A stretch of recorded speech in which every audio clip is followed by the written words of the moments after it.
I mean, really, what the Five-Star Direct Democracy Party is about is changing the political system and structure. Yes, we realize that we still need to have people to represent us and to form a government.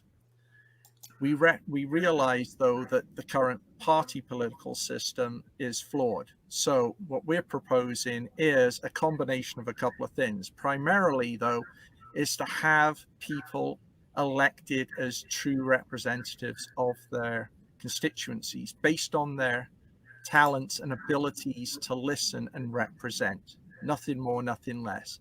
You're not looking at people then that would be in those positions for extended periods of time, you know.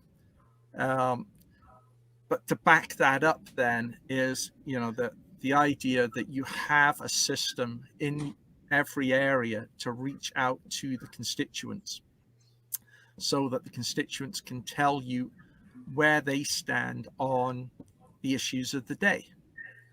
So for mundane or more mundane tasks, then your MPs, or whatever we would be called at that point, would stand up in Parliament and represent their constituents and come to decisions.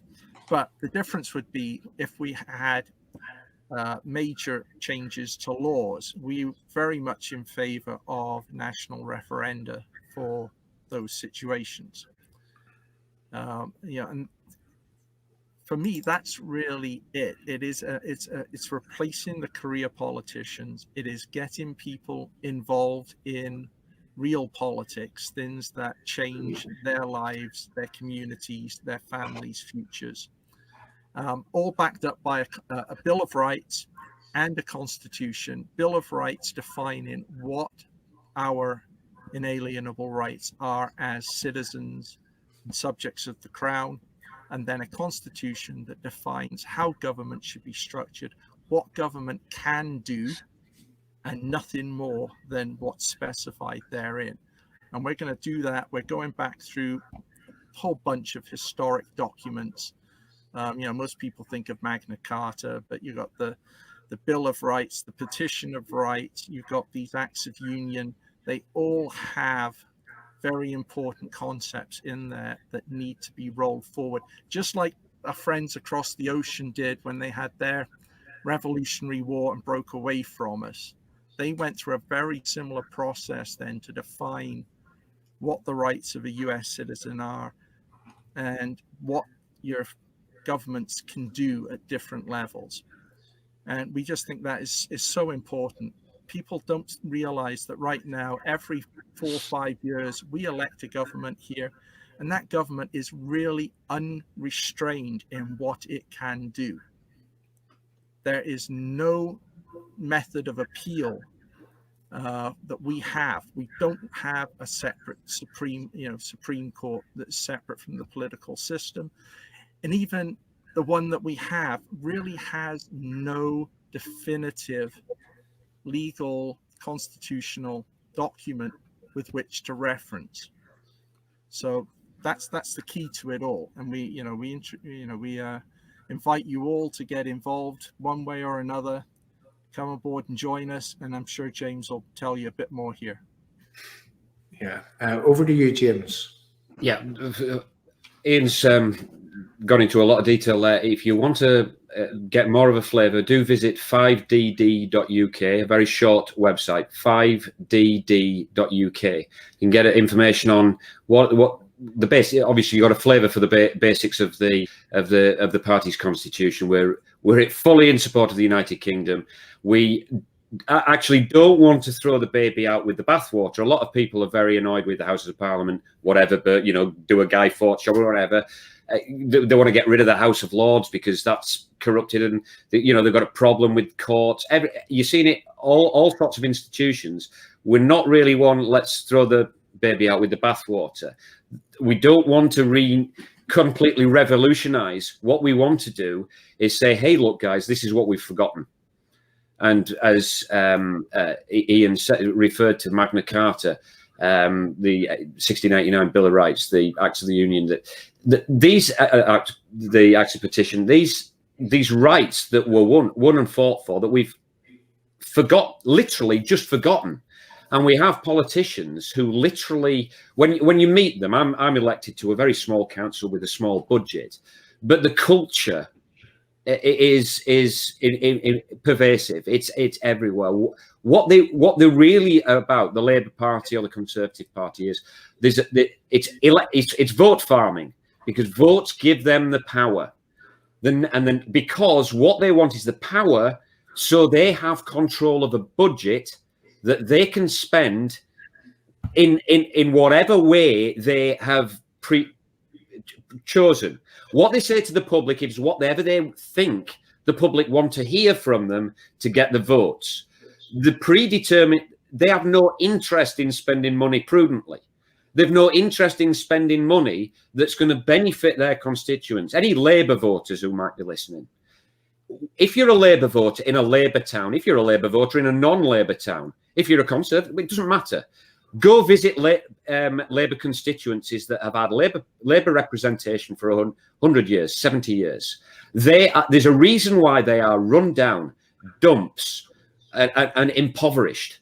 And that's because the Labour Party sucks every single thing that they can get out of that community for their collectivist ends, whilst saying to that community, you're poor because of the nasty Tories.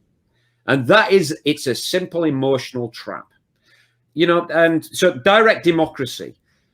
Ian and I are part of a direct democracy. We submit authority to the electorate, and that's our starting point. I've got strong views, as you can probably pick up on many, many things. I don't want to impose my views on other people. I want to be left alone in life and not be interfered with by the government. I don't want the government telling me this, that, and the other. I don't want them getting in the way of me doing business. I don't want them getting in the way of me and a bit of basic advice that I might want to get from your local doctor, for heaven's sake.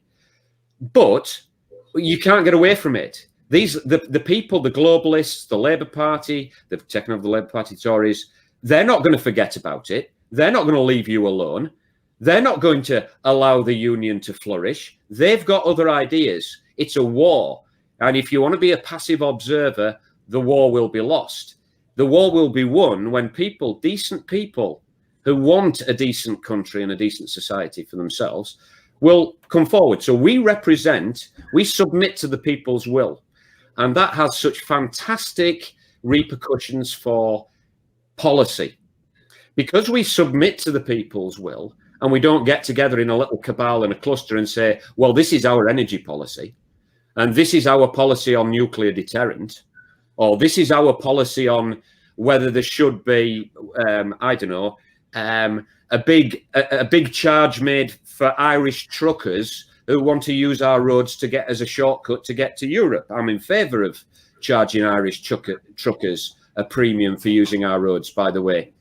But these decisions are going to be made by the people. The direct democracy actively courts what people think. We want to know what people think, because the way to future politics is making sure that the public drive how we go forward within the confines of a constitution, a Bill of Rights, which absolutely protects the individual from tyranny or from the government. The individual always has to be prime. It always has to have the right to defend themselves and their property. Always. And that needs to be not only protected and defended by a government, which is clearly what it's failing to do and has failed to do. Not only has it failed to do it, it's actively undermined our rights. So under that banner, we will court all forms of expertise, because our platform is a direct democracy platform. Somebody's got an idea. Policy development comes from the grassroots. Grassroots wanted to get out from under the thumb of the EU, and grassroots people want to get out from under the thumb of the corrupt Lib-Lab-Con, Liberal Democrats, Labour, Conservative Party. And yeah, that's why we're here, and that's what motivates us. We're standing against the globalists who are destroying our country from within. So please do visit 5dd.uk. You'll come across rather feisty characters like me and calmer characters such as Ian. We're a mixed bag. But we've all got one united thing. We respect the people, we respect democracy, and we absolutely 100% believe in the United Kingdom of Great Britain and Northern Ireland.